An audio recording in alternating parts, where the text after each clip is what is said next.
This video covers Trig Notes 5.1. The topic today is going to be exponential functions. So let's first take a look at what an exponential function is. Here's an example of one, where you have a function that's being raised to some power, obviously the exponent there, and the exponent has a variable in it. So you'll see here it says exponent is a variable, and the base is a positive number that's not equal to 1. So the first concept we're going to talk about is how do you actually solve exponential equations. So if I have something like this, 10 raised to the 1 minus x is equal to 10 to the 4th. If the bases are the same, you're going to set the exponents equal to each other. So in this case, bases the same, set exponents equal. So because the base in both sides of my problem is a 10, I can just set the exponents equal to each other. So in this case, to solve it, I would have to move over the 1. I get negative x equals negative 3, positive 3, sorry.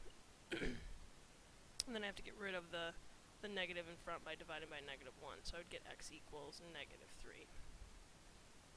Plug that back in and check it. 1 minus negative 3 is 4, and that's what I wanted the exponent to be. So again, when the bases are the same, set the exponents equal to each other. That's the concept that we are going to be working with. Again, that's listed up here as well.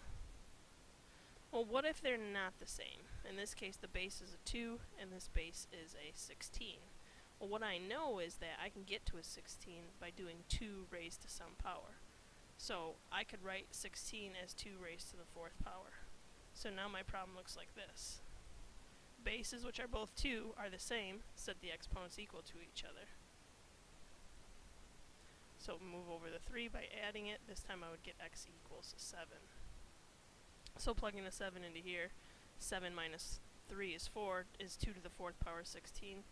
Yes. So I get my answer that way. Okay, for the next problem, I have 1/5 raised to the x plus 1 equals 125. 1/5 is the base, and 125 is the base.